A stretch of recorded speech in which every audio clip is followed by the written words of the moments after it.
Olá pessoal, aqui é o Velgas. Hoje é dia 10 de fevereiro de 2023. Assistam o vídeo até o final, vocês vão gostar desse vídeo, tenho certeza, sobre a geopolítica mundial em relação à guerra na Europa, especificamente a guerra na Ucrânia. É muito importante a vocês, inscrevam-se no canal, ajudem o canal, deem o like, com isso vocês vão ajudar que o YouTube veja que bastante gente gostou e vai divulgar mais o vídeo. Inscrevam-se no canal, compartilhem com as redes sociais e também façam seus comentários. A ministra de Negócios Estrangeiros, Ana Helena Baerbock, declarou abertamente que estamos travando uma guerra contra a Rússia. O governo alemão foi rápido, no entanto, em dizer que suas palavras haviam sido mal interpretadas. Mas a verdade, meus caros assistentes do canal do Velgas, é que ela não fez nada mais do que dizer a verdade como ela é.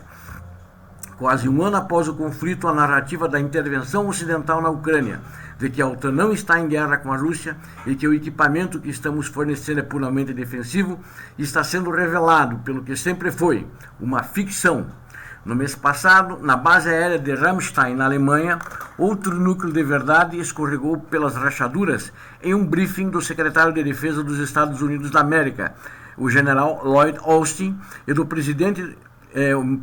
e do chefe do Estado-Maior Conjunto, general Mark Milley.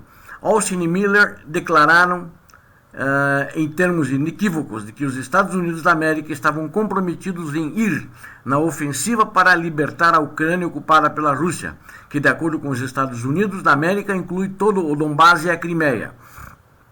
A admissão de que as armas fornecidas pelos Estados Unidos da América e pela OTAN são de caráter ofensivo, não defensivo, marca uma reviravolta significativa para o governo Biden. Em março do ano passado, Biden prometeu ao público que os Estados Unidos da América não enviariam equipamentos ofensivos, tais como aviões e tanques, para a Ucrânia. Por isso não desencadearia a Terceira Guerra Mundial, que era uma das linhas vermelhas do ditador russo. De fato, há apenas alguns meses o fornecimento de tanques à Ucrânia ainda era considerável e impensável, e a Ucrânia já estão a caminho da Ucrânia tanques para ajudar a reforçar a defesa e a retomada dos territórios da Ucrânia. No entanto, nos próximos meses, os Estados Unidos da América estão planejando entregar já mais 31 tanques Abrams, e até mesmo a Alemanha, depois de semanas de relutância, cedeu à imensa pressão vinda de Washington e de outros aliados da OTAN. O governo alemão concordou em enviar 14 de seus tanques Leopard 2 para a Ucrânia e também deu luz verde a vários outros países europeus que querem enviar seus próprios tanques Leopard 2 de fabricação alemã. No entanto, a Alemanha já deu luz verde para aqueles fabricantes alemães que têm em estoque o Leopard 1 também, que ele seja entregue. Com isso vai somar-se mais 100 tanques Leopard 1, que foram os primeiros que foram fabricados para a guerra na Ucrânia. Enquanto isso, o Reino Unido comprometeu 14 de seus próprios tanques Challenger. No total, a Ucrânia deve receber cerca de 140 a 150 tanques. O número provavelmente vai aumentar. Inclusive, o presidente ucraniano Zelensky pediu de 300 a 500 tanques. Esta é simplesmente a mais recente de uma longa lista de linhas vermelhas que os Estados Unidos e a OTAN cruzaram desde o início do conflito. No início da guerra, o New York Times, em um artigo, advertiu que o fornecimento aberto de armas pequenas e armamento leve, as provisões iniciais foram limitadas a lançadores de foguetes e mísseis antitanque terra-ar. Corre o risco de desencorajar uma guerra mais ampla e uma possível retaliação da Rússia, enquanto as autoridades dos Estados Unidos da América descartaram armamentos mais avançados como muito escalatórios.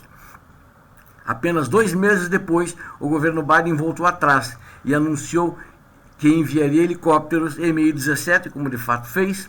Ele mandou obuses, que não ia mandar, de 150 milímetros, como de fato fez, e mandou também drones.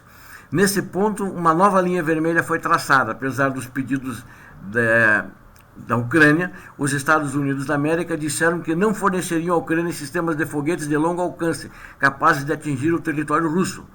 No entanto, o M2 270 MLRS e o M142 HIMARS, devido às preocupações em Washington de que isso poderia ser visto como escalada pelo Kremlin, que foram pedidos pela Ucrânia. O governo levou apenas 2 semanas para mudar de ideia, com a condição de que a Ucrânia não os usasse contra alvos em território russo, ou seja, não poderia usar o equipamento americano para atacar o território russo. Até que em dezembro essa linha também foi cruzada, quando a Ucrânia atingiu aeródromos a centenas de quilômetros dentro da Rússia, com a aprovação dos Estados Unidos da América. A reviravolta sobre o envio de tanques de batalha foi tão rápida como vimos. Nessa escalada aparentemente interminável, a única questão é: o que vem a seguir? A Ucrânia está agora pressionando por caças ocidentais de 4ª geração, como os F-16 dos Estados Unidos da América, que são mais modernos que os Su da Rússia, e que mostraram um bom desempenho na guerra entre o Azerbaijão e a Armênia, onde todos os Su russos foram derrubados pelos F-16 americanos usados pela Armênia. Biden e o secretário-geral da OTAN, Jens Stoltenberg, descartam isso, de mandar os F-16, mas não há razão para acreditar que eles não recuarão nos F-16 também, assim como fizeram em todas as outras linhas vermelhas autoimpostas. Os ucranianos, por sua vez, parecem bastante confiantes, como o ministro da Defesa ucraniano declarou recentemente. Quando eu estava em Washington, em novembro de 2021, antes da invasão, pedi Stingers, mísseis Stingers que derrubam aviões, eles me disseram que era impossível. Agora é possível, faz tempo que já a Ucrânia recebeu os mísseis Stingers. Quando pedi o Buses de 155 milímetros, a resposta foi não. HIMARS não, etc. Agora tudo isso é um sim, portanto tenho certeza de que amanhã haverá F-16, complementou o ministro da Defesa ucraniano. Podemos, portanto, esperar que os caças estejam na agenda da reunião da OTAN na próxima semana. Vários países europeus, incluindo a França, já sinalizaram sua abertura para enviar caças para a Ucrânia, que, de acordo com diversas publicações da imprensa europeia, os pilotos ucranianos podem em breve começar a treinar os F-16 nos Estados Unidos. Na realidade, alguns já fizeram isso. Enquanto isso, a Lockheed Martin, uma das muitas empresas de defesa dos Estados Unidos da América, anunciou que vai aumentar a produção dos F-16 para atender a demanda extra. Então já estão produzindo mais caça F-16, com certeza, para atender a Ucrânia. Deixando de lado os caças a jato, no entanto, precisamos reconhecer que os Estados Unidos da América, a OTAN e a União Europeia estão em guerra com a Rússia, como bem disse a ministra das Relações Exteriores alemã, Annalena Baerbock.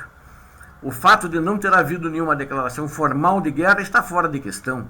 Os Estados Unidos não declararam oficialmente guerra desde a Segunda Guerra Mundial para ninguém, mas isso não impediu de fazer intervenção militar em dezenas de países. A presença de soldados americanos ou da OTAN reais no terreno, embora tenha havido relatos já testemunhados de presença de forças de operações especiais dos Estados Unidos e da Inglaterra, do Reino Unido na Ucrânia. É também, em última análise, de importância secundária, nesse caso, ao fornecer equipamentos militares cada vez mais poderosos, bem como o apoio financeiro, técnico, logístico e de treinamento a uma das facções em guerra, no caso a Ucrânia, inclusive para operações ofensivas, mesmo dentro do território russo. O Ocidente está envolvido em um confronto militar de fato com a Rússia, independentemente do que os líderes possam falar ou reivindicar. Não é a não existência de tropas dos Estados Unidos ou da OTAN em terra lutando, não quer dizer que eles estão em guerra, porque o apoio deles, a entrega de armas, e na realidade não são armas compradas, são armas que são doadas, e os treinamentos são feitos graciosamente, a Ucrânia não está pagando nada, denota claramente que os Estados Unidos da América e a União Europeia e a OTAN estão em guerra com a Rússia também. Os cidadãos ocidentais, é claro, merecem ser informados sobre o que está acontecendo na Ucrânia e quais são esses riscos. Talvez a afirmação que deveria ser feita de que, se entregarmos todas as armas que a Ucrânia precisa, eles podem vencer, como diz o ex-secretário-geral da OTAN, Anders Fogh Rasmussen, afirmou recentemente. Para Rasmussen e outros falcões ocidentais, isso inclui a retomada da Crimeia, da qual eles exigem, que a Rússia anexou em 2014, que considera de extrema importância estratégica. Muitos aliados ocidentais ainda consolidam uma linha vermelha intransponível, mas por quanto tempo? No mês passado, o New York Times informou que o governo Biden está se aquecendo para a ideia de apoiar uma ofensiva ucraniana na Crimeia. Vejam bem, hein? Está se aquecendo para apoiar uma ofensiva ucraniana na Crimeia. Essa estratégia é baseada na suposição de que a Rússia aceitará uma derrota militar e a perda dos territórios que controla sem recorrer ao impensável, o uso de armas nucleares.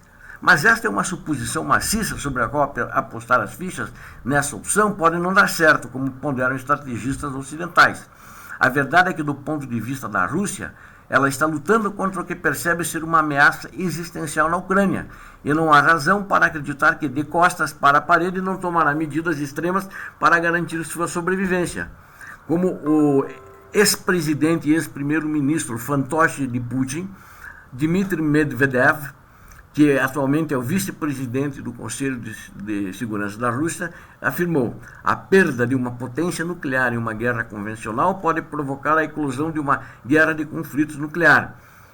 As potências nucleares não perdem grandes conflitos dos quais depende o seu destino, falou o fantoche Medvedev de Putin. Durante a Guerra Fria, isso foi amplamente compreendido pelos líderes ocidentais, mas hoje, ao aumentar constantemente seu apoio às Forças Armadas da Ucrânia, os Estados Unidos da América e a OTAN parecem tê-lo esquecido, e também, depois do que teve o desempenho do exército russo, não acredito muito, e eles têm informações de que metade das armas nucleares da Rússia não funcionariam se fossem usadas, pois carecem de manutenção. Então, não acreditam muito num cenário catastrófico, embora, meu ponto de vista, é que se eles sentirem que isso vai acontecer através dos serviços de inteligência que eles têm na Rússia, eles vão se antecipar para que a Rússia não lance nenhuma arma nuclear antes. Douglas Macgregor, ex-conselheiro do secretário de Defesa, ainda do governo Trump, ou seja, ele foi conselheiro do secretário de Defesa do governo Trump, não foi conselheiro do Trump, mas do secretário de Defesa. Ele disse: nem nós, nem nossos aliados estamos preparados para lutar uma guerra total com a Rússia, regional ou globalmente, disse o Macgregor. Notem que o Trump sempre foi o queridinho do Putin, e vice-versa. A questão é que, se a guerra eclodir entre Rússia e os Estados Unidos, os americanos não devem se surpreender, disse Macgregor. De acordo com vários especialistas em geopolítica, uma ofensiva ucraniana na Crimeia é uma das maneiras mais prováveis pela quais esse conflito poderia levar a uma guerra nuclear, excluindo um resultado tão extremo num conflito prolongado que poderia potencialmente durar anos, dado que é igualmente improvável que a OTAN permita que a Ucrânia seja militarmente derrotada, ou seja, o que quer que isso implique, a OTAN não vai permitir a derrota da Ucrânia. Não interessa mais a eles que a Ucrânia perca. No início da guerra, eles estavam olhando e diziam: Kiev vai cair em 3 dias, a Ucrânia toda será dominada em 10 dias. Não aconteceu. Já estamos nos aproximando de 24 de fevereiro, um ano de guerra. E tenho certeza, na minha avaliação, Putin não vai usar armas nucleares. Primeiro, os Estados Unidos da América poderão se antecipar. Caso não se antecipem, haverá retaliação mais pesada que a Rússia. E isso vai implicar no quê? Na destruição da própria Rússia e na destruição física dos seus líderes.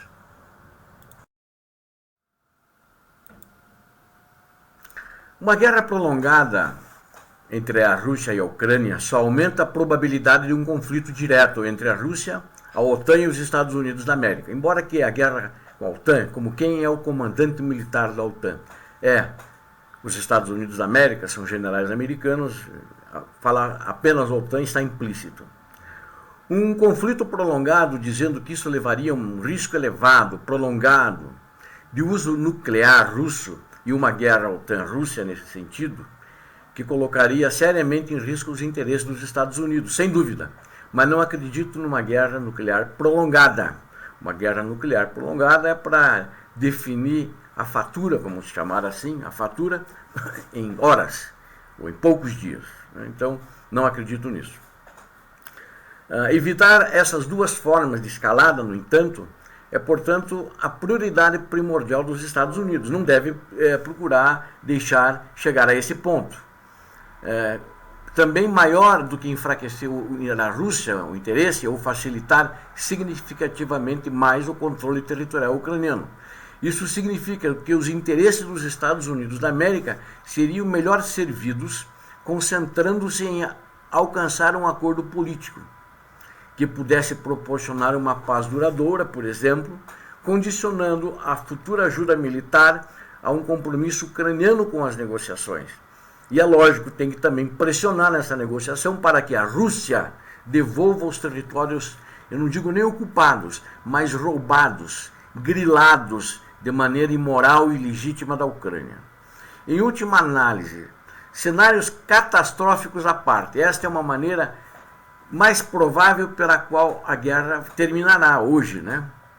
A gente vendo a situação hoje com um acordo em que nenhum dos lados perde ou ganha. Esse é o ideal, né? Ou seja, todo mundo está satisfeito. Só que se o Putin tiver que devolver a Crimeia, por exemplo, ele vai sentir-se perdedor. Então é difícil um acordo aí. Então a guerra vai continuar, pelo menos esse ano, talvez mais do que isso ainda. Adiar esse resultado inevitável significa simplesmente impor mais morte e destruição desnecessária à Ucrânia, porque a Ucrânia está sofrendo. Ou seja, tem que se procurar chegar a um acordo, eu não tenho nenhuma dúvida, né? Mas tem que ser um preço justo para a Ucrânia. Isso é muito importante, porque ela não provocou a guerra e ela não inventou mentiras históricas como o mentiroso Putin e sua gangue do Kremlin inventou. E vai trazer muito mais sofrimento econômico em todo o continente europeu, à medida que essa guerra se prolonga e que ele foi atingido rapidamente, e ele pode atingir um ponto de ruptura em muitos desses países, o que pode ser uma situação complicada e faça com que se arraste mais rapidamente a OTAN para uma guerra diretamente com a Rússia. Espero que vocês tenham gostado desse vídeo, né? Minha mensagem era dizer de fato, os Estados Unidos da América e a OTAN estão em guerra com a Rússia, não tenho nenhuma dúvida disso, né?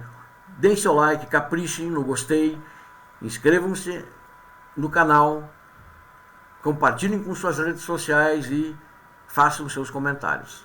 Obrigado a todos, Deus abençoe a todos, Deus abençoe a Ucrânia, Deus abençoe o Brasil, paz e bem.